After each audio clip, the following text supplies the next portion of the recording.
Assalamu alaikum, my dear students. I hope तुम sorry वार point खुश point असल point. आज के वीडियो में हम चौथा चैप्टर स्टार्ट करेंगे, magnetic effects of electric current. तो आज हम पहला टॉपिक पढ़ेंगे मैग्नेटिक फील्ड। आज हमारा टॉपिक है। पूरे चैप्टर को बहुत ही अच्छी तरह से समझेंगे, आसान लैंग्वेज में, बिल्कुल आसान तरीके से पूरा कंटेंट हम अच्छी तरह से समझेंगे। ठीक है, तो आज हम पहला टॉपिक लेंगे मैग्नेटिक फील्ड।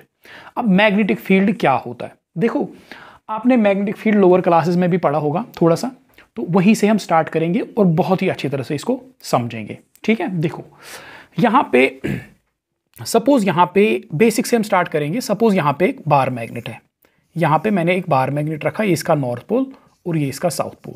ठीक है, ये है एक बार मैग्नेट। ठीक है,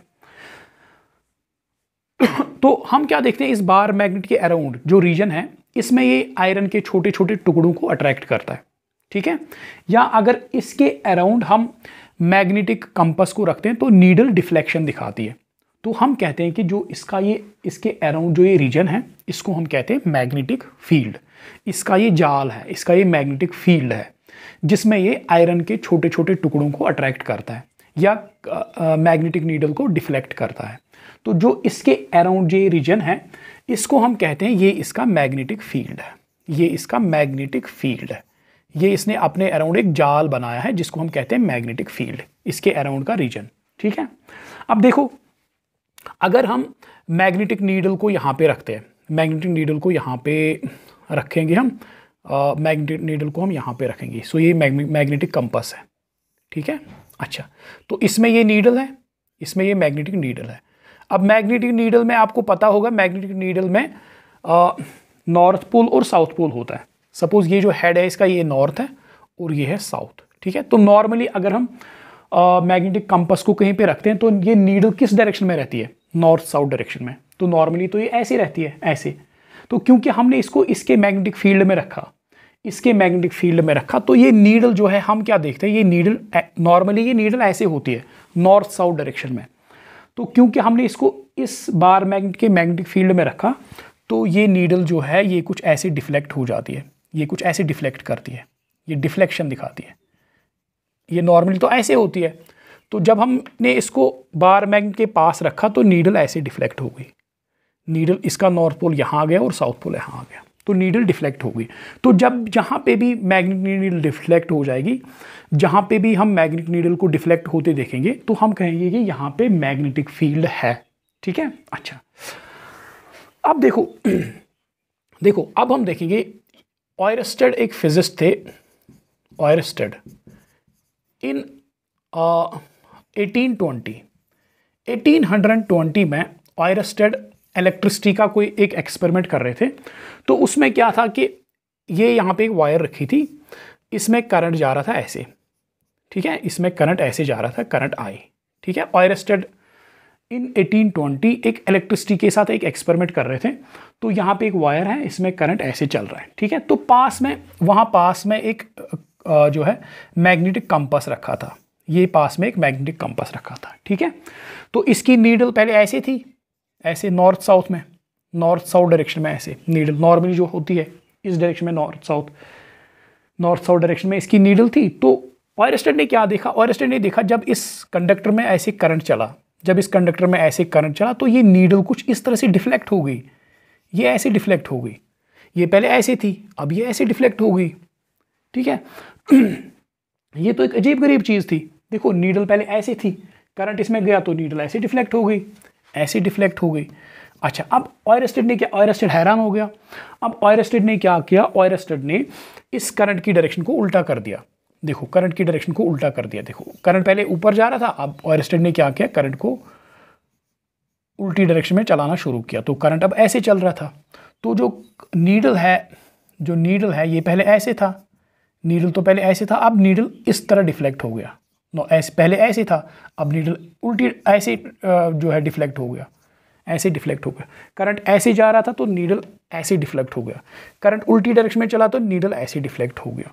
तो ऑयरस्टेड ने ये पहली बार जो ये चीज़ देखा, ये हैरान करने वाला जो एक्सपेरिमेंट है, तो उसने क्या कहा कि मैग्नेटिक नीडल तो मैग्नेटिक फील्ड से डिफ्लेक्ट होती है, तो यहाँ पे क्या हो गया, यहाँ पे तो मैग्नेटिक फील्ड नहीं है, तो ऑयरस्टेड ने क्या कंक्लूड किया? ऑयरस्टेड ने ये कंक्लूड किया कि जो करंट कैरिंग कंडक्टर है, जो इलेक्ट्रिक करंट है, इलेक्ट्रिक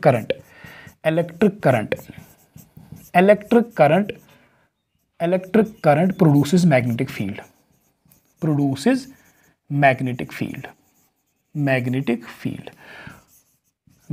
फील्ड, ठीक है। इलेक्ट्रिक करंट अगर चलता है तो वो करंट जो है अपने आसपास मैग्नेटिक फील्ड बनाता है, क्योंकि ये जो मैग्नेटिक नीडल है ये डिफ्लेक्ट कैसे होती है? जब इसको मैग्नेटिक फील्ड में रखेंगे, क्योंकि यहाँ पे तो कोई मैग्नेट नहीं है आसपास, यहाँ पे सिर्फ करंट है, तो इसका मतलब ये है कि अगर मैग्नेट डिफ्लेक्ट हो जाता है तो ये करंट जो है ये अपने आसपास एक मैग्नेटिक फील्ड बनाता है। सो ऑयरस्टेड ने क्या कहा कि electric current produces magnetic field. Electric current जो है मैग्नेटिक फील्ड प्रोड्यूस करता है। और इसको हम ऐसे भी कह सकते हैं, इलेक्ट्रिक करंट क्या है? इलेक्ट्रिक करंट मूविंग चार्ज है। Moving charge produces magnetic field. Moving charge produces magnetic field, simple है, प्रोड्यूसेस मैग्नेटिक फील्ड। अगर कहीं पे भी अगर चार्ज मूव करेगा तो वो अपने आसपास मैग्नेटिक फील्ड बनाता है, ठीक है, सिंपल। अच्छा, अब इसके बाद क्या हुआ? इसके बाद देखो, इन 1830 में और एक साइंटिस्ट आए, माइकल फैराडे ने क्या कहा? माइकल फैराडे ने कुछ एक्सपेरिमेंट्स किए। माइकल फैराडे देखो, बहुत ही अच्छी तरह से समझो। माइकल फैराडे ने क्या किया? यहां पे जो है, यहां पे माइकल फैराडे ने एक कंडक्टर रखा। देखो, ये एक वायर है in the form of loop, circular wire, ठीक है, ये एक लूप है, कंडक्टिंग लूप। ये क्या है? कंडक्टिंग लूप, कंडक्टिंग लूप, ठीक, कंडक्टिंग लूप, सर्कुलर वायर एक तार है सर्कल की शेप में, ठीक है, closed wire.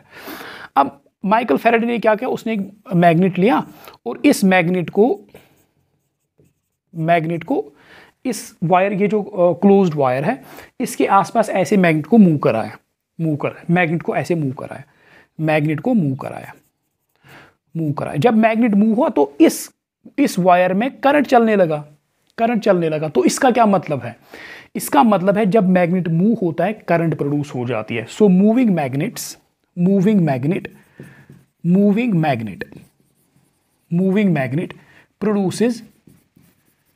Produces electric current. Moving magnet produces electric current, ठीक है। तो हमने यहां तक क्या समझा कि अगर हम चार्ज को मूव कराते हैं तो चार्ज अगर मूव करता है तो क्या प्रोड्यूस होता है? हाँ, चार्ज अगर मूव करता है, मूविंग चार्ज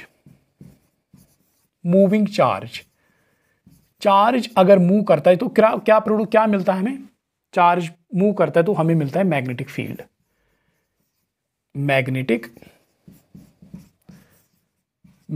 फील्ड। चार्ज अगर मूव करता है तो मैग्नेटिक फील्ड हमें मिलता है। अगर मैग्नेट मूव करता है, मूविंग मैग्नेट, इसका उल्टा देखो, अगर चार्ज मूव करता है तो मैग्नेटिक फील्ड प्रोड्यूस हो जाता है। अगर मैग्नेट मूव करता है, मूविंग मैग्नेट प्रोड्यूस करता है, क्या करता है? Produce electric current.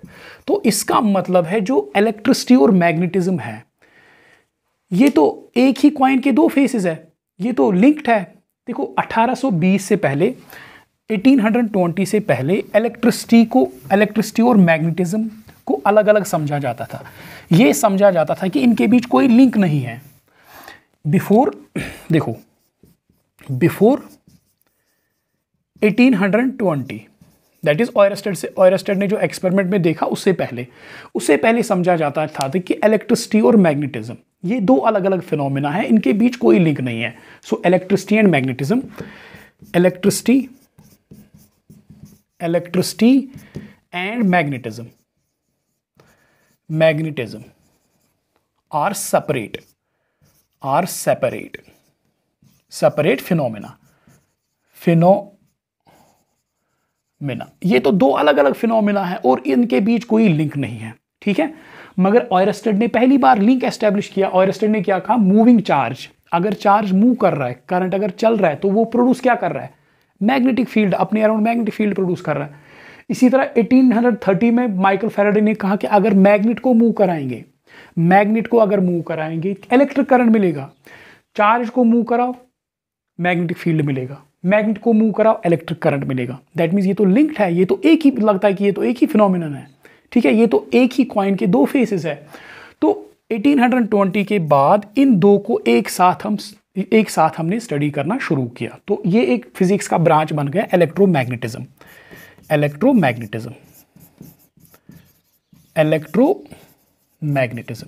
तो इलेक्ट्रोमैग्नेटिज्म में हमने इलेक्ट्रिसिटी और मैग्नेटिज्म को एक साथ पढ़ना शुरू किया। Electricity plus magnetism, electricity plus magnetism.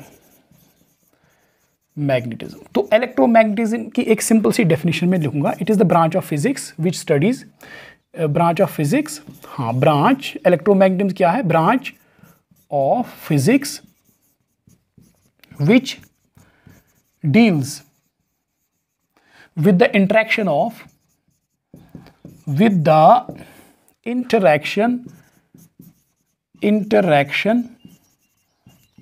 magnetic field and electric field, deals with the study of interaction of magnetic field and electric field, ठीक है। सो 1820 से पहले ये सोच थी कि इलेक्ट्रिसिटी और मैग्नेटिज्म अलग अलग फिनोमेना है, इनमें कोई लिंक नहीं है, दे आर नॉट लिंक्ड, ठीक है। 1820 में जब आयरस्टेड की डिस्कवरी जो है उससे एक लिंक एस्टैब्लिश हुआ, नहीं इलेक्ट्रिसिटी और मैग्नेटिज्म ये लिंक्ड है, इनमें कोई लिंक है, ठीक है। तो क्या लिंक है, मूविंग चार्ज, अगर चार्ज मूव करता है तो मैग्नेटिक फील्ड बनता है, फिर 1830 में माइकल फैराडे ने कहा अगर मैग्नेट को मूव करेंगे इलेक्ट्रिसिटी बनती है, ठीक है। तो ये दो फिनोमेना जो है इलेक्ट्रिसिटी और मैग्नेटिज्म, ये एक ही कॉइन के दो फेसेस है, ठीक है, ये इनमें एक स्ट्रॉन्ग लिंक है। तो इनको फिर एक साथ हमने पढ़ना शुरू किया, तो फिजिक्स का एक ब्रांच बन गया, दैट इज इलेक्ट्रोमैग्नेटिज्म। तो इलेक्ट्रोमैग्नेटिज्म में हम इलेक्ट्रिक फील्ड और मैग्नेटिक फील्ड की इंटरेक्शन हम स्टडी करते हैं, ठीक है। So now we will study magnetic field होता क्या है, बहुत ही अच्छी तरह से इसको समझेंगे। मैग्नेटिक फील्ड, देखो,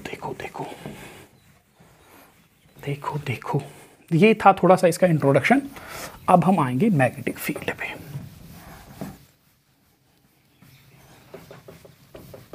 मैग्नेटिक फील्ड देखो, इलेक्ट्रोमैग्नेटिज्म जो है ये एक फिजिक्स का ऐसा ब्रांच है जिसने दुनिया में रेवोल्यूशन लाया है। देखो जो आप यहाँ जो आप पावर प्लांट्स देखते हो, generation of electricity, transmission of electricity, इसी तरह जो आप टेलीकम्युनिकेशन देखते हो, ये मोबाइल फ़ोन, इंटरनेट वगैरह देखते हो, ये सब जो है ये इलेक्ट्रोमैग्नेटिज्म की एप्लीकेशन है, ठीक है। तो इलेक्ट्रोमैग्नेटिज्म ने इस दुनिया में रेवोल्यूशन लाया है, ठीक है।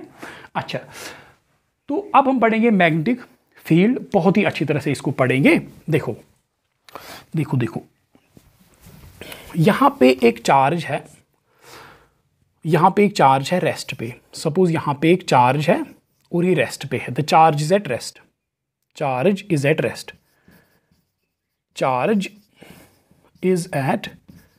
रेस्ट, ये चार्ज यहाँ पे रेस्ट पे है, ठीक है। तो हमें पता है अगर चार्ज रेस्ट पे है तो ये क्या बनाता है अपने अराउंड, एक electric field. Charge at rest, अगर चार्ज रेस्ट पे है, charge at rest produces electric field, ये अपने अराउंड इलेक्ट्रिक फील्ड प्रोड्यूस करता है। Charge at rest produce electric field around it, ठीक। अब अगर चार्ज मूव करने लगेगा, यही चार्ज अब अगर मूव करने लगेगा विद कांस्टेंट वेलोसिटी, अगर ये चार्ज मूव करने लगेगा तो ये क्या प्रोड्यूस करेगा, charge moving with constant velocity, that means acceleration नहीं है अभी, हाँ। सो अगर इस चार्ज को हम कांस्टेंट वेलोसिटी से चलाएंगे तो ये एक तो प्रोड्यूस करता है इलेक्ट्रिक फील्ड, इट प्रोड्यूसेस, दोनों प्रोड्यूस करता है। एक तो प्रोड्यूस करता है क्या, अगर चार्ज मूव करेगा with constant velocity, it produces क्या प्रोड्यूस करता है, एक तो ये प्रोड्यूस करता है इलेक्ट्रिक फील्ड, इलेक्ट्रिक फील्ड, एक तो प्रोड्यूस करता है इलेक्ट्रिक फील्ड जो रेस्ट पे भी करता है, यहाँ पे भी इलेक्ट्रिक फील्ड प्रोड्यूस करेगा, और दूसरा प्रोड्यूस करेगा मैग्नेटिक फील्ड, मैग्नेटिक फील्ड भी प्रोड्यूस करेगा, ठीक है, मैग्नेटिक फील्ड भी प्रोड्यूस करेगा। सो चार्ज अगर रेस्ट पे है सिर्फ इलेक्ट्रिक फील्ड बनाएगा, चार्ज अगर मूव कर रहा है with constant velocity electric field भी प्रोड्यूस करेगा और मैग्नेटिक फील्ड भी प्रोड्यूस करेगा, ठीक है। अब अगर चार्ज एक्सेलरेट होके मूव करेगा तो वो प्रोड्यूस करता है इलेक्ट्रोमैग्नेटिक वेव, अभी हम उसमें नहीं जाएंगे, ठीक है। अभी आप बस इतना याद रखो, देखो हर एक चीज़ का अपना अपना टाइम होता है, खाने पीने का अपना टाइम होता है, हम अब खाना खाते हैं अपने टाइम पे, सोते हैं अपने टाइम पे, इसी तरह नॉलेज लेने का अपना अपना टाइम होता है, ठीक है। अभी आप बस इतना याद रखो, अभी एक्सेलरेशन पे नहीं आएंगे, अगर हम चार्ज को एक्सेलरेट कराएंगे तो क्या होगा, ठीक है, वो हम अभी नहीं पढ़ेंगे। अभी आप याद रखो, चार्ज अगर रेस्ट पे है इलेक्ट्रिक फील्ड प्रोड्यूस करेगा, चार्ज अगर यूनिफॉर्म वेलोसिटी से मूव कर रहा है तो इलेक्ट्रिक फील्ड और मैग्नेटिक फील्ड दोनों प्रोड्यूस करेगा, ठीक है। अच्छा, तो ये तो हो गया ये। अब देखो यहाँ पे एक कंडक्टर है, इसमें करंट चल रहा है, यहाँ पे एक कंडक्टर है, इसमें करंट आई चल रहा है। तो इस करंट में एक्चुअली होता क्या है, इलेक्ट्रॉन मूव कर रहे हैं। सो इस कंडक्टर में करंट चल रहा है, that means electrons are moving, electrons move हो रहे हैं, so that means charge move हो रहा है। अब चार्ज जब मूव होता है तो क्या प्रोड्यूस करता है, तो मैग्नेटिक फील्ड प्रोड्यूस करता है, तो it produces, electrons are moving, so क्या प्रोड्यूस होगा, इट प्रोड्यूसेस मैग्नेटिक फील्ड, ये मैग्नेटिक फील्ड प्रोड्यूस करेगा, इट प्रोड्यूस मैग्नेटिक फील्ड। एक तो ये मैग्नेटिक फील्ड प्रोड्यूस करेगा, मूविंग चार्ज है, मैग्नेटिक फील्ड प्रोड्यूस करेगा।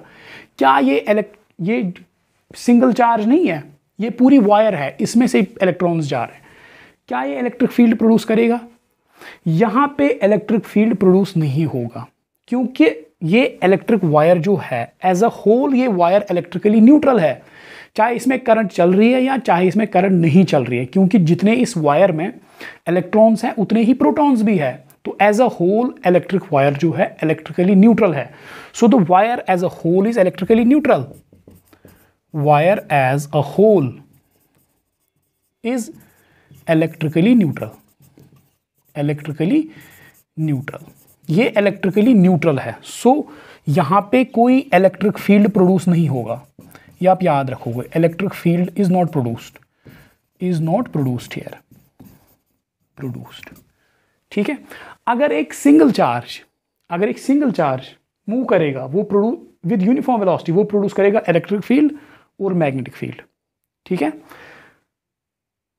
अब अगर एक वायर में से करंट जा रहा है, क्योंकि वायर इलेक्ट्रिकली न्यूट्रल है, उसके अराउंड कोई इलेक्ट्रिक फील्ड नहीं होगा मगर मैग्नेटिक फील्ड होगा, ठीक है।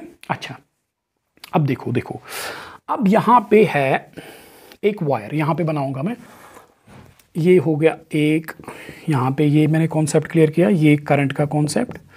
अब देखो यहां पे आ जाओ, अब यहां पे एक करंट चल रहा है, ये एक वायर है, इसमें करंट जा रही है ऐसे, ठीक है, इसमें करंट जा रहा है, ठीक। तो दैट मीन्स अगर इसमें करंट चल रहा है, मूविंग चार्ज है, तो it will produce magnetic field. इसके आसपास, इसके अगल बगल में, इसके सराउंडिंग में क्या प्रोड्यूस होगा, मैग्नेटिक फील्ड, ठीक है, मैग्नेटिक फील्ड। अब मैग्नेटिक फील्ड का हमें पता है, ये तो मैग्नेटिक फोर्स प्रोड्यूस करता है, ये तो मैग्नेटिक फोर्स ये जो है अप्लाई कर सकता है। तो यहाँ पे मैंने एक चार्ज लिया, सपोज यहाँ पे एक चार्ज है Q, ठीक है, ये यहाँ पे एक चार्ज है, ठीक। अब ये चार्ज जो है, सपोज ये चार्ज ऐसे चलने लगा, ये चार्ज ऐसे चल रहा है, ठीक है, ये चार्ज जब ऐसे चल रहा है, अब ये चार्ज जब ऐसे चलेगा तो एक तो इस वायर ने तो मैग्नेटिक फील्ड प्रोड्यूस किया हुआ है अराउंड इट, मैग्नेटिक फील्ड। सो इस वायर के अराउंड जो रीजन है इसमें मैग्नेटिक फील्ड है, देखो ये वायर है, इसमें करंट जा रहा है, तो इसके अराउंड एक मैग्नेटिक फील्ड ऑलरेडी है, ठीक है। अब यहाँ पे अगर एक चार्ज है, सपोज ये चार्ज यहाँ पे रेस्ट में है, आसपास में यहाँ पे बगल में एक, इसके जो है इसके पास में एक चार्ज रखता हूँ मैं, ठीक है। अभी ये चार्ज जो है रेस्ट में है, अभी क्या है, रेस्ट में।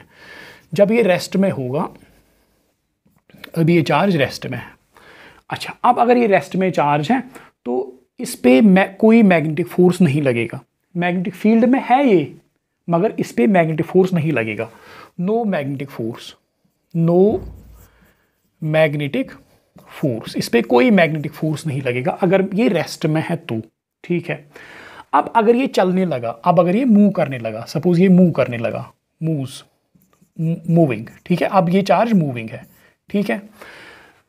अब देखो, अब ये चार्ज मूव करने लगा, अब ये चार्ज मूव करने लगा। जब ये चार्ज मूव करने लगेगा तो ये अपना भी मैग्नेटिक फील्ड थोड़ा बनाएगा। ये चार्ज जब मूव करने लगा, इसने अपना भी थोड़ा सा मैग्नेटिक फील्ड बनाया। अब जो इसने अपना थोड़ा सा मैग्नेटिक फील्ड बनाया, उसने इस मैग्नेटिक फील्ड के साथ इंटरेक्ट किया जो इस वायर ने बनाया हुआ है। तो उसकी वजह से इस चार्ज पे एक फोर्स लगेगा, इस पे मैग्नेटिक फोर्स लगेगा, इस पे लगेगा magnetic force. So it will experience magnetic force, it experiences magnetic force, magnetic force. तो ये मैग्नेटिक फोर्स एक्सपीरियंस करेगा और उससे क्या होगा कि ये चार्ज जो है, ये करंट, ये वायर की तरफ मूव करने लगेगा, ये ऐसे वायर की तरफ आना शुरू कर देगा। तो ये ऐसे चलेगा, ऐसे, क्योंकि इस पे फोर्स लग रहा है। देखो यहाँ पे एक वायर है, ठीक है, यहाँ पे एक वायर है, ठीक है, इसमें करंट जा रहा है ऊपर की ओर। तो इसने अपने अराउंड एक मैग्नेटिक फील्ड प्रोड्यूस किया, ठीक। यहाँ पे मैंने एक चार्ज रखा, ये चार्ज अभी स्टेशनरी है, ये रेस्ट में है, इस पर कोई फोर्स नहीं लग रहा है। इस वायर के मैग्नेटिक फील्ड में है मगर इस पर कोई फोर्स नहीं लग रहा है अभी, ठीक है। अब ये चार्ज जो है मूव करने लगा, अब ये चार्ज मूव करने लगा। जब ये चार्ज मूव करने लगा, हमने क्या देखा, ये वायर की तरफ आ रहा है, ये वायर की तरफ आ रहा है। दैट मीन्स इस पर फोर्स लग रहा है। इस पर फोर्स क्यों लग रहा है? देखो, एक तो ये मैग्नेटिक फील्ड में है, अब जब ये चलने लगा, जब ये मूव करने लगा, इसने अपना भी थोड़ा सा मैग्नेटिक फील्ड प्रोड्यूस किया। अब इसका मैग्नेटिक फील्ड जो इसने प्रोड्यूस किया ड्यू टू इट्स मोशन, और इस वायर का मैग्नेटिक फील्ड, उनकी इंटरेक्शन की वजह से इस पे मैग्नेटिक फोर्स लगा और ये चार्ज ऐसे आना शुरू हो गया, वायर की तरफ आना शुरू हो गया, ठीक है। तो अगर हमने क्या नतीजा निकाला यहाँ पे, अगर एक चार्ज मैग्नेटिक फील्ड में है और रेस्ट में है, अगर एक चार्ज हम मैग्नेटिक फील्ड में रखते हैं और रेस्ट में है, उस पर कोई मैग्नेटिक फोर्स नहीं लगेगा। अगर एक चार्ज को हम मैग्नेटिक फील्ड में रखेंगे और उसको मूव कराएंगे, उस पर फोर्स लगेगा, उस पर मैग्नेटिक फोर्स लगेगा, ठीक है। अच्छा, सो बढ़ाते हैं इसको आगे। होप ये आप समझ रहे हो जो मैं कह रहा हूं। अच्छा, तो बढ़ाते हैं इसको आगे। देखो, अब हम पढ़ेंगे मैग्नेटिक फील्ड स्ट्रेंथ और मैग्नेटिक फील्ड इंडक्शन और सिंपली मैग्नेटिक फील्ड। देखो, मैग्नेटिक फील्ड कहो और मैग्नेटिक फील्ड स्ट्रेंथ कहो, मैग्नेटिक फील्ड स्ट्रेंथ कहो और मैग्नेटिक फील्ड इंडक्शन कहो। मैग्नेटिक फील्ड इंडक्शन कहो, एक ही बात है। इंडक्शन कहो, एक ही बात है। इसको हम रिप्रेजेंट करते हैं बी से, बी, मैग्नेटिक फील्ड बी, ठीक है। मैग्नेटिक फील्ड कहो, मैग्नेटिक फील्ड स्ट्रेंथ कहो या मैग्नेटिक फील्ड इंडक्शन कहो, एक ही बात है, ठीक है। अच्छा, देखो देखो देखो देखो,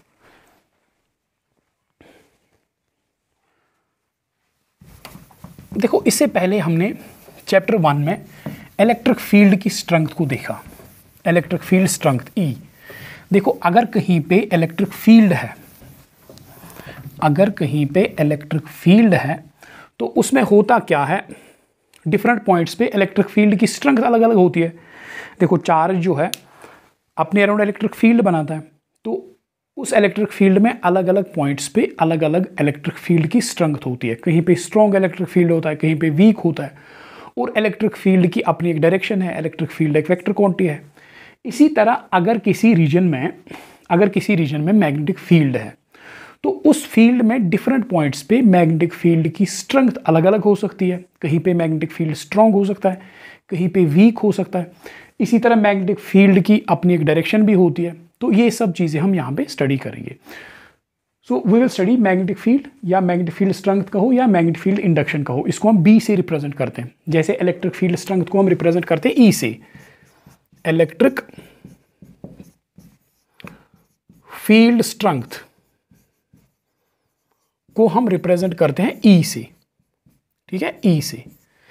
इसी तरह मैग्नेटिक फील्ड स्ट्रेंथ को हम बी से रिप्रेजेंट करते हैं। B, magnetic field strength. ये एक वेक्टर क्वांटिटी है, इसका मैग्नीट्यूड भी होता है और डायरेक्शन भी होता है। मैग्नीट्यूड कैसे हम निकालते हैं, डायरेक्शन हम ऐसे इसकी कैसे निकालते हैं, किस तरफ इसकी डायरेक्शन होती है, वही सब चीज़ें हमें यहाँ पे पढ़ना है। देखो देखो देखो, यहाँ पे सपोज, इसको बहुत ही अच्छी तरह से समझो। यहाँ पे सपोज इस रीजन में, सपोज इस बोर्ड पे, इस रीजन में मैग्नेटिक फील्ड है, मैग्नेटिक फील्ड एग्जिस्ट कर रहा है। सो इस रीजन में मैग्नेटिक फील्ड एग्जिस्ट कर रहा है। कहाँ से आया, कैसे आया, हमें उससे मतलब नहीं है।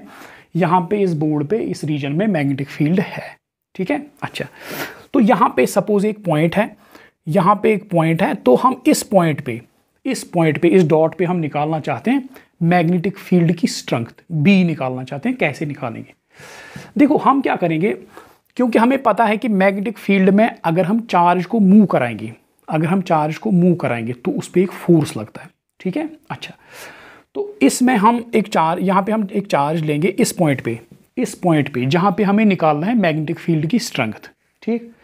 यहाँ पे हम एक चार्ज लेंगे, यहाँ पे हम एक चार्ज लेंगे Q, ठीक है। यहाँ पे हम एक चार्ज लेंगे Q, ठीक। और उस चार्ज को हम मूव कराएंगे, उस चार्ज को हम वेलोसिटी देंगे और देखेंगे कि उस पर फोर्स कितना लगता है और किस डायरेक्शन में लगता है।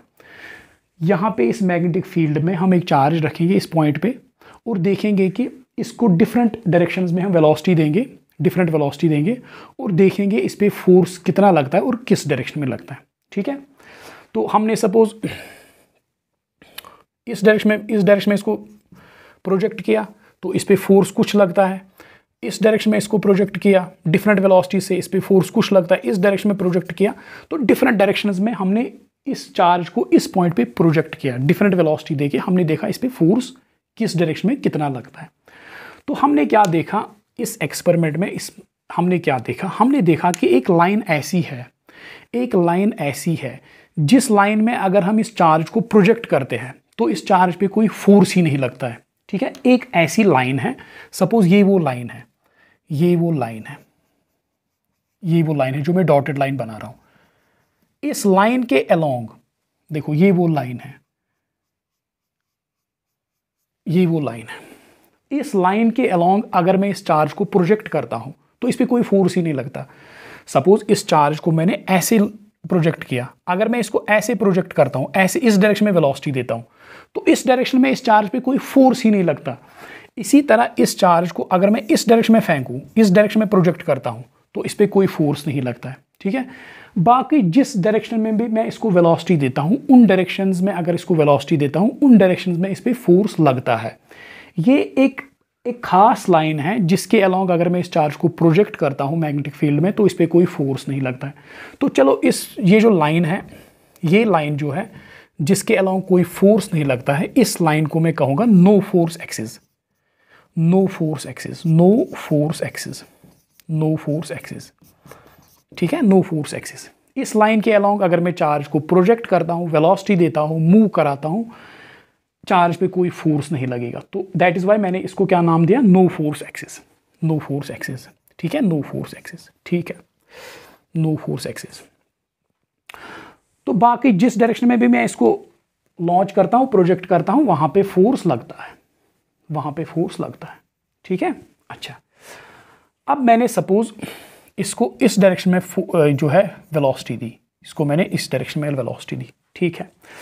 अब मैं क्या देखता हूँ, सो देखो ये जो नो फोर्स एक्सिस है जिसमें फोर्स ही नहीं लगता, तो हम क्या करते हैं, हम कहते हैं कि ये एक खास एक्सिस है जिसमें अगर हम चार्ज को प्रोजेक्ट करते हैं कोई फोर्स ही नहीं लगता। तो हम कहते हैं कि ये जो लाइन है, ये जो लाइन है, इसी के अलोंग मैग्नेटिक फील्ड की डायरेक्शन होनी चाहिए। हम क्या मानते हैं कि ये जो लाइन है, ये जो डॉटेड लाइन मैंने बनाई, इसी लाइन पे मैग्नेटिक फील्ड की डायरेक्शन होनी चाहिए। या इस डायरेक्शन में होगा, या मैग्नेटिक फील्ड की डायरेक्शन ये देंगे, या इस डायरेक्शन में या इस डायरेक्शन में मैग्नेटिक फील्ड की डायरेक्शन या ये होगी या ये, दोनों में देखेंगे कौन सी मैग्नेटिक फील्ड की डायरेक्शन, वो आगे पता हमें चलेगा, ठीक है। अच्छा, सो मैग्नेटिक फील्ड या इस डायरेक्शन में है या इस डायरेक्शन में, ठीक। अब मैं क्या देखता हूं, जो इस पे फोर्स, सपोज मैंने इसको वेलोसिटी इस डायरेक्शन में दी, ऐसे इसको मैंने फेंका, तो मैं क्या देखता हूं, इस चार्ज पे जो फोर्स लगता है, the force is directed perpendicular to the velocity and magnetic field. तो पहला जो है point, the direction of force, the direction of force, जो इस पे फोर्स लगता है, the direction of force is the direction of magnetic force, लिखेंगे यहाँ पे magnetic force, the direction of magnetic force, the direction of magnetic force experienced by charge, experienced by charge q, charge q is perpendicular to किसके perpendicular, is perpendicular to velocity and magnetic field B, is perpendicular to velocity V and magnetic field B, magnetic field B, ठीक है। देखो velocity इस direction में, magnetic field या तो इस direction में या इस डायरेक्शन में। देखो ये एक ही प्लेन में है, वेलोसिटी और मैग्नेटिक फील्ड एक ही प्लेन में है। तो जो इस पे फोर्स लगता है, हम क्या देखते हैं, जो इस पे फोर्स लगता है वो या तो बाहर होगा ऐसे, या तो ऐसे होगा, या अंदर होगा। So it will be perpendicular to both velocity and magnetic field. तो मैं इसको ऐसे भी लिख सकता हूँ, the direction of force is, और the direction of force, the direction of force, magnetic force is perpendicular to plane containing V and B, जिस प्लेन में वेलोसिटी और मैग्नेटिक फील्ड है, मैग्नेटिक फोर्स की डायरेक्शन उस प्लेन के perpendicular होती है, ठीक है, इतना पक्का है, ओके। अब और एक पॉइंट क्या है, हमने क्या देखा, डायरेक्शन ऑफ फोर्स तो क्लियर हो गया, जिस डायरेक्शन में वेलोसिटी और मैग्नेटिक फील्ड है उस प्लेन के परपेंडिकुलर है फोर्स, या बाहर या अंदर ऐसे, ठीक है। अच्छा, अब देखो जो ये मैग्नेटिक फोर्स है, डायरेक्शन तो क्लियर हो गया, it is perpendicular to the plane containing velocity and magnetic field. अब इस फोर्स का जो मैग्नीट्यूड है, अब कितना फोर्स लग रहा है, the magnitude of force, the magnitude of magnetic force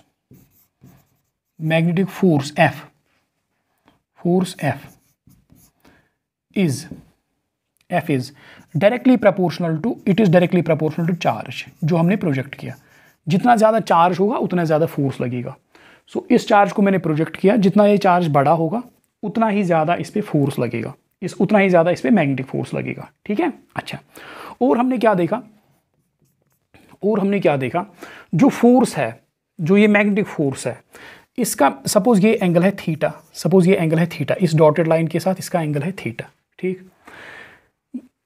ये मैग्नेटिक फोर्स जो है F, it is also directly proportional to perpendicular component of this velocity, it is directly proportional to perpendicular component of the velocity, और इसको मैं ऐसे भी लिखता हूँ, F is directly, देखो इसका परपेंडिकुलर कंपोनेंट कौन आएगा, ये इसका परपेंडिकुलर कंपोनेंट है v sin थीटा। देखो ये वेलोसिटी है, ये इसका हॉरिजॉन्टल कंपोनेंट, ये इसका vertical component, perpendicular to this dotted line, no force axis. So जो मैग्नेटिक फोर्स है that is directly proportional to perpendicular component of the velocity, इस वेलोसिटी का परपेंडिकुलर कंपोनेंट, या मैं लिख सकता हूँ F is directly proportional to v sin theta, ठीक है। अच्छा, दो फैक्टर्स आ गए। अब तीसरा देखो बहुत ही अच्छी तरह से समझो,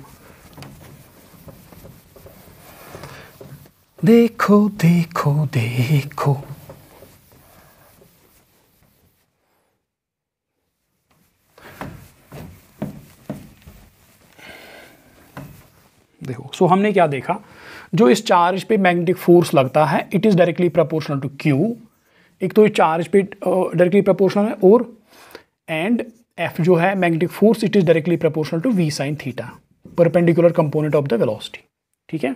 अच्छा, और हमने क्या देखा, जितना यहाँ पे स्ट्रॉन्ग मैग्नेटिक फील्ड होगा, ऑब्वियस सी बात है, जितना मैग्नेटिक फील्ड स्ट्रॉन्ग होगा उतना ज़्यादा मैग्नेटिक फोर्स लगेगा। Also magnetic force magnetic force is directly proportional to strength of magnetic field. Magnetic field कितना ज़्यादा है। सो बी क्या है, B is strength of magnetic field, magnetic field. ठीक है, अच्छा तो देखो समराइज करते हैं यहाँ तक। इस पॉइंट, ये मैग्नेटिक फील्ड है यहाँ पे, इस पॉइंट पे हम निकालना चाहते हैं मैग्नेटिक फील्ड की स्ट्रेंथ। तो यहाँ पे हम चार्ज को प्रोजेक्ट करते हैं, चार्ज को प्रोजेक्ट करते हैं सपोज इस डायरेक्शन में। तो हमने क्या देखा, जो इस चार्ज पे फोर्स लगेगा वो फोर्स डायरेक्टली प्रोपोर्शनल टू है चार्ज। चार्ज जितना ज़्यादा होगा उतना इस पे फोर्स लगेगा। ऑल्सो मैग्नेटिक फोर्स जो है it is also directly proportional to V sine theta, perpendicular component of this velocity. ठीक है, V sine theta. Also this force, ये इस चार्ज पे कितना फोर्स लगेगा that is also directly proportional to यहाँ पे मैग्नेटिक फील्ड कितना स्ट्रॉन्ग होगा। वीक मैग्नेटिक फील्ड होगा कम फोर्स लगेगा, ज़्यादा मैग्नेटिक फील्ड होगा ज़्यादा फोर्स लगेगा। तो चलो इन तीन फैक्टर्स को हम कंबाइन करेंगे।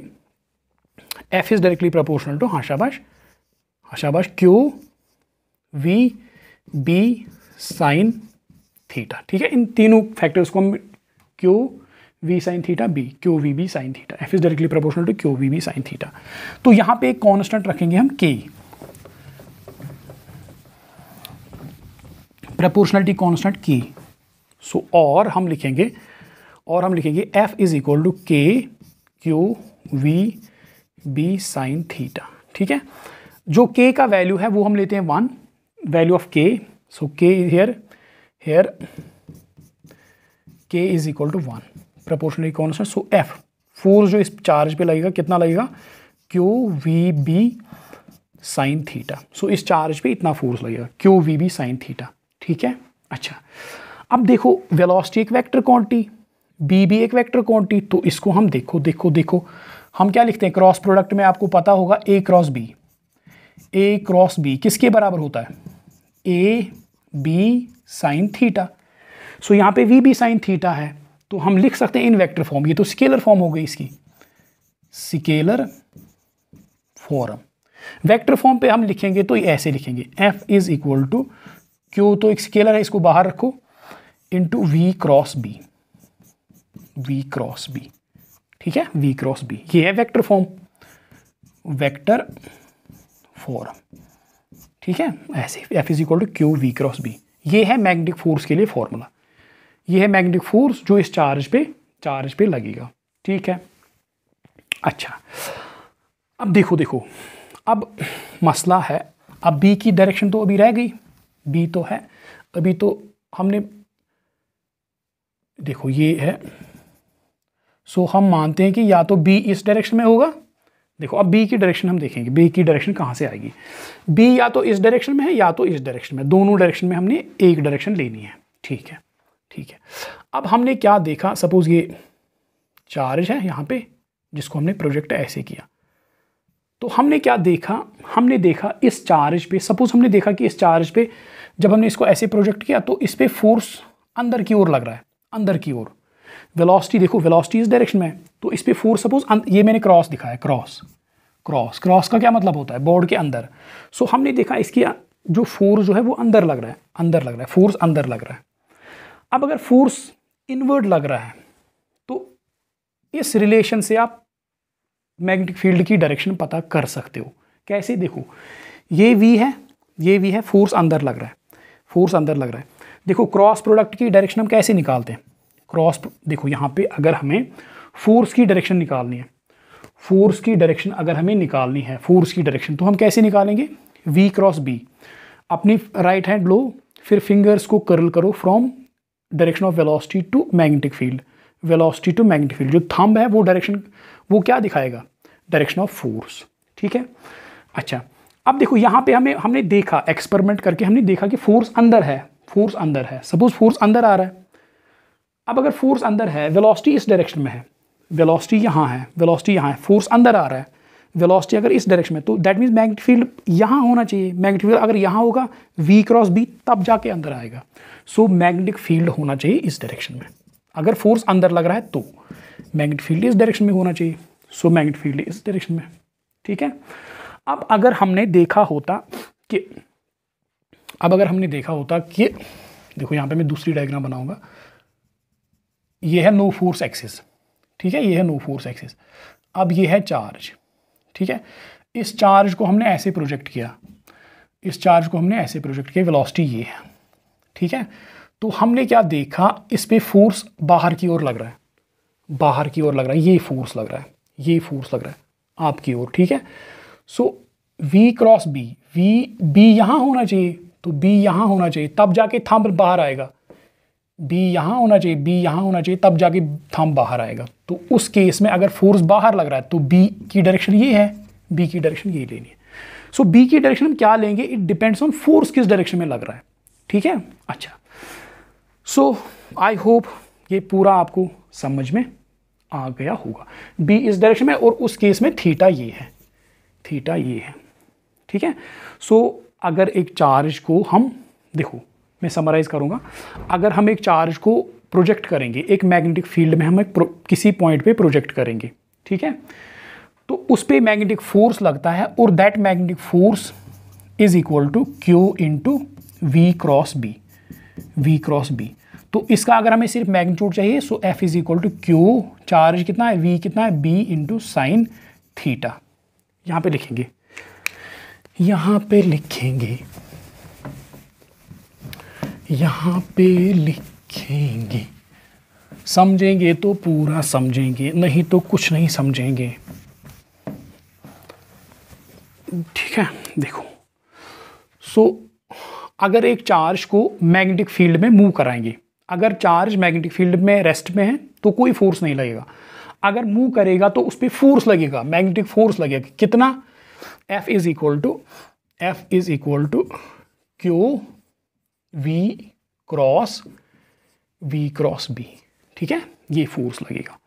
अच्छा, तो इसका सिर्फ मैग्नीट्यूड अगर हमें चाहिए तो, हाँ सिर्फ मैग्नीट्यूड चाहिए तो F इज इक्वल टू, हाँ F इज इक्वल टू कितना फोर्स लगेगा, चार्ज कितना है, उसकी वेलोसिटी कितनी है, मैग्नेटिक फील्ड कितना है, into sine theta. Theta is, what is theta, so here theta is angle between magnetic field B and velocity V, ठीक है। Theta is angle between magnetic field B and velocity V। और जो इस पे magnetic force लगता है, जो charge पे मैग्नेटिक फोर्स F लगता है, उसकी डायरेक्शन कैसे निकालते हैं, bye using right hand thumb rule. अगर हमें मैग्नेटिक फील्ड भी पता है डायरेक्शन उसकी, वेलोसिटी की भी डायरेक्शन पता है, तो we will by using right hand thumb rule we can find the direction of force. कैसे, अपने फिंगर्स को कर्ल करो फ्रॉम V टू B, जिस डायरेक्शन में थंब पॉइंट करेगा वही डायरेक्शन है वेलोसिटी की, वही डायरेक्शन है फोर्स की। अच्छा, अब अगर चार्ज नेगेटिव होगा, देखो, if charge is negative, if charge is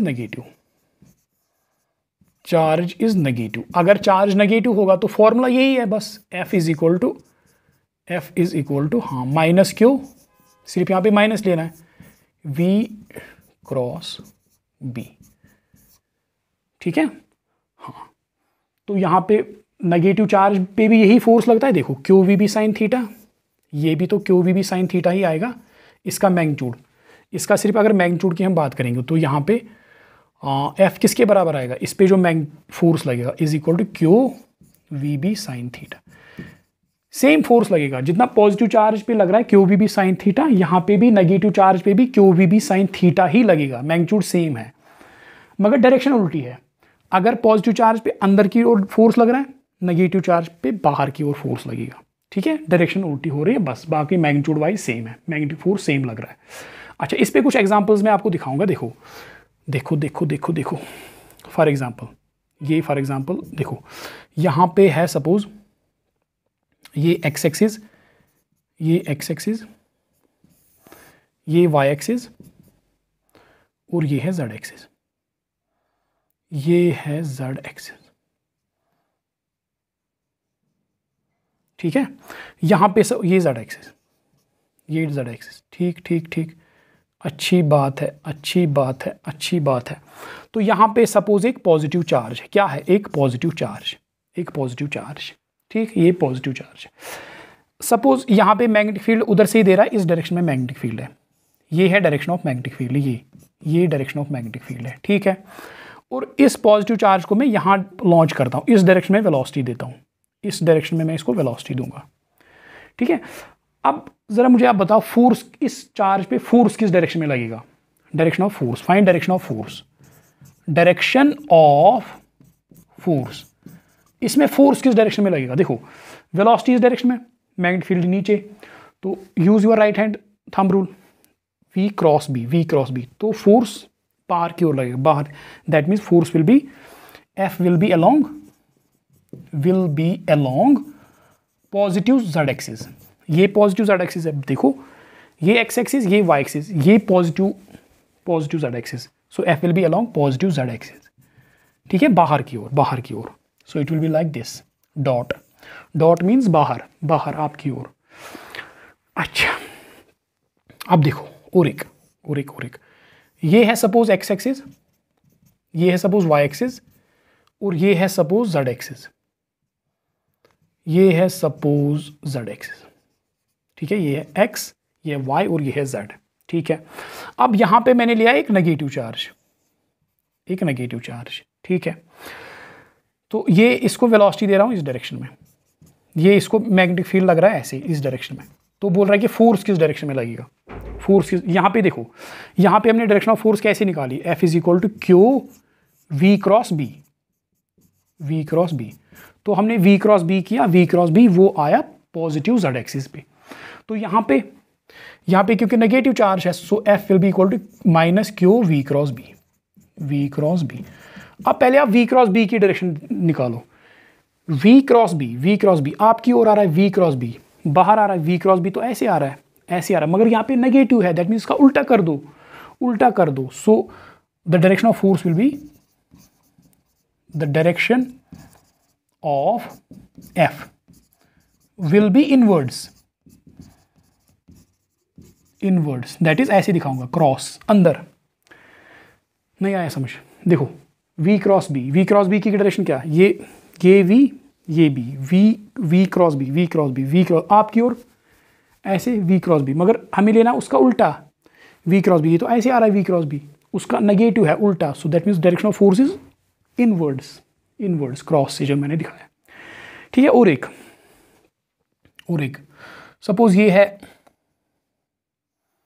X axis, ये है Y एक्सिस, और ये है Z एक्सिस। ठीक है, ये है Z एक्सिस। अब चार्ज है सपोज पॉजिटिव ले लो या नेगेटिव, पॉजिटिव, ये ऐसे जा रहा है, ऐसे इसकी वेलोसिटी ऊपर, इसकी वेलोसिटी, और मैग्नेटिक फील्ड ऐसे नीचे, मैग्नेटिक फील्ड ऐसे। अब बताओ इस पे फोर्स कितना लगेगा? मैग्नेटिक फील्ड, क्योंकि ये तो वही नो फोर्स एक्सिस पे है, वेलोसिटी नो फोर्स एक्सिस पे है, देखो ये तो नो फोर्स एक्सिस है, इस पे अगर हम चार्ज को मूव करेंगे, इस पे कोई फोर्स ही नहीं लगेगा, नो फोर्स, तो यहाँ पे कोई फोर्स नहीं लगेगा, नो फोर्स विल एक्ट। ठीक है, अच्छा, अब देखो मैग्नेटिक फील्ड को, एक्चुअली हमें मैग्नेटिक फील्ड डिफाइन करना है, तो हमारे पास फॉर्मूला आ गई मैग्नेटिक फील्ड को डिफाइन करने के लिए, F is equal to Q we B sine theta. चलो मैग्नेटिक फील्ड को डिफाइन करते हैं। So now we will define magnetic field. हो गया हमारा काम, मैग्नेटिक फील्ड डिफाइन करेंगे और इसके यूनिट बताएंगे और लेक्चर को करेंगे कंक्लूड। हाँ, मैग्नेटिक फील्ड की definition.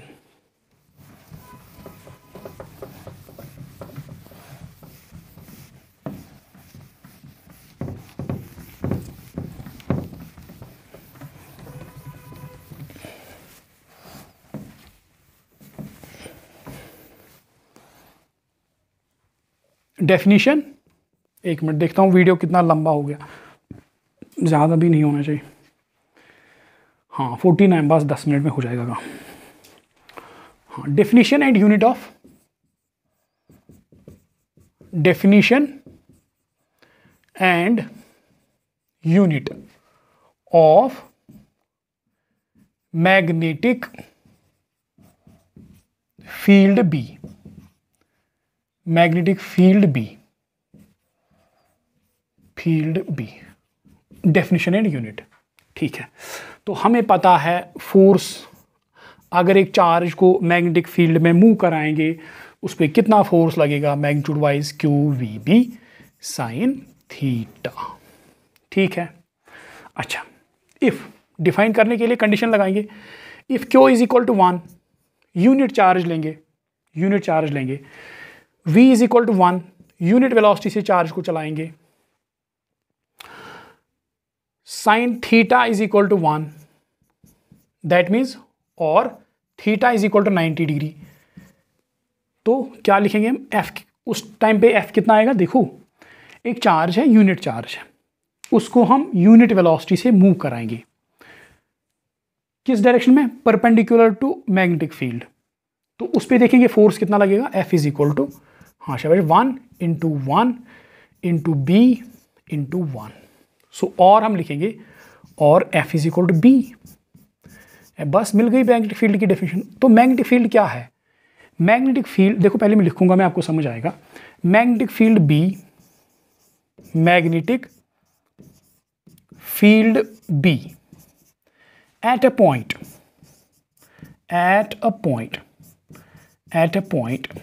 is the force experienced by a unit charge moving with unit velocity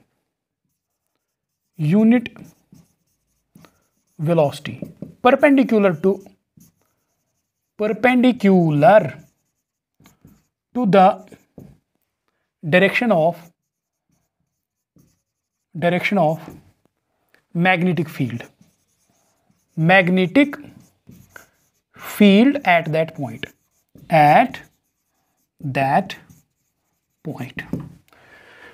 At a point is the force exerted by unit charge moving with unit velocity perpendicular to the direction of magnetic field at that point. देखो magnetic field क्या है, एक point पे magnetic field क्या है, suppose यहाँ पे एक मैग्नेटिक फील्ड है, इस पॉइंट पे मैग्नेटिक फील्ड क्या है, इस पॉइंट पे मैग्नेटिक फील्ड क्या होता है। दैट मीन्स अगर हम इस पॉइंट पे, ये सपोज नो फोर्स एक्सिस है, ये है सपोज मैग्नेटिक फील्ड की डायरेक्शन, ठीक है, ये है सपोज मैग्नेटिक फील्ड की डायरेक्शन बी। इस पॉइंट पे मैग्नेटिक फील्ड कितना है, दैट इज इक्वल टू, अगर हम इस पॉइंट पे एक यूनिट चार्ज को यूनिट वेलोसिटी से मूव कराएंगे, perpendicular to the magnetic field, जितना ये फोर्स एक्सपीरियंस करेगा वही यहाँ पे मैग्नेटिक फील्ड का वैल्यू है, बी का वैल्यू है, ठीक है। होप ये समझ आ गया होगा आपको। फिर से कहूँगा मैं, इस पॉइंट पे मैग्नेटिक फील्ड कितना है, इस पॉइंट पे हम यूनिट चार्ज को मूव कराएंगे with unit velocity perpendicular to the magnetic field, जितना ये चार्ज फोर्स एक्सपीरियंस करेगा वही इस पॉइंट पे मैग्नेटिक फील्ड का वैल्यू है, ठीक है। अच्छा, अब देखेंगे यूनिट क्या आएगा इसका, यूनिट। देखो यूनिट जब आप पढ़ोगे आपको ये डेफिनेशन ज़्यादा समझ आएगी। देखो unit of magnetic field, unit. देखो अब हम करेंगे बात यूनिट की, अब हम आएंगे यूनिट पे, ठीक है। सपोज क्यू हमने लिया, Q is equal to 1 coulomb, 1 coulomb. Suppose हमने चार्ज कितना लिया, 1 कूलम, जिसको हम मूव कराएंगे। उसको हमने मूव कराया किस वेलोसिटी से, 1 मीटर पर सेकंड पे, 1 मीटर पर सेकंड से हमने उसको मूव कराया। किस एंगल पे, 90 डिग्री पे। साइन थीटा कितना आएगा, 1, 90 डिग्री पे मूव कराया। तो हमने क्या देखा, सपोज इस चार्ज पे फोर्स भी लग रहा है 1 न्यूटन। एक पॉइंट है मैग्नेटिक फील्ड में, उस पे मैग्नेटिक फील्ड कुछ ऐसा है कि अगर हम उस पॉइंट पे एक कूलम को 1 मीटर पर सेकंड की वेलोसिटी से चलाएंगे परपेंडिकुलर टू द फील्ड, हमने क्या देखा, उस पे फोर्स लग रहा है 1 न्यूटन। तो देखेंगे उस पॉइंट पे मैग्नेटिक फील्ड कितना आएगा। इसमें वैल्यूज पुट करो, 1 इज इक्वल टू 1 न्यूटन, हाँ, is equal to 1 coulomb into 1 metre per second into B into sine theta is 1। देखो 1 न्यूटन फोर्स लगा, 1 coulomb 1 metre per second, B into 1, और हमने क्या पाया, बी is equal to 1 newton divide by 1 coulomb into 1 metre per second. तो इसको हम कहते हैं 1 टेस्ला, इस पूरे को हम कहते हैं 1 tesla. It is equal to 1 tesla, Nikola Tesla के नाम, in honour of Nikola Tesla. 1 tesla और 1 टेस्ला। तो हम कहते हैं कि यहाँ पे मैग्नेटिक फील्ड 1 टेस्ला है। ठीक है, मैं डेफिनेशन लिखूंगा, आपको समझ आएगा। Magnetic field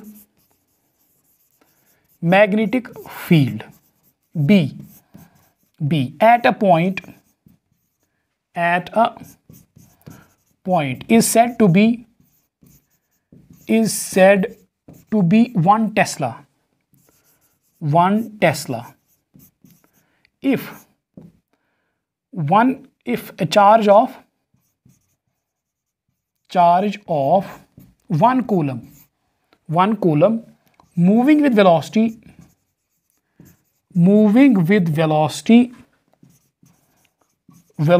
1 meter per second experiences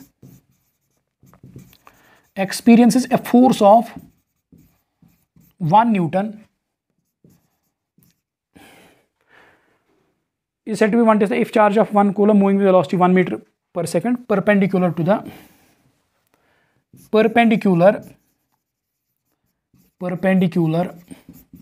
the magnetic field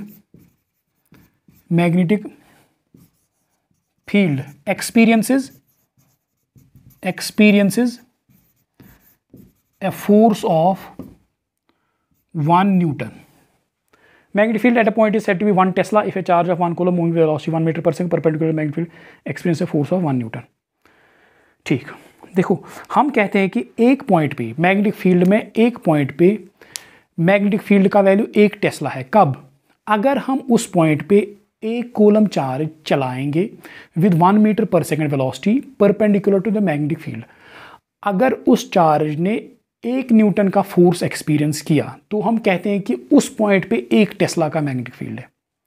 ठीक है, फिर से कहता हूं, देखो अगर हम 1 कूलम चार्ज मैग्नेटिक फील्ड में, अगर हम 1 कूलम चार्ज चलाएंगे with 1 metre per second velocity perpendicular to the magnetic field, अगर उसने 1 न्यूटन का फोर्स एक्सपीरियंस किया तो हम कहते हैं कि उस पॉइंट पे 1 टेस्ला मैग्नेटिक फील्ड है। ठीक है, अच्छा, तो unit of magnetic field is Tesla, it is SI unit. SI unit क्या है इसका? Tesla, it is Tesla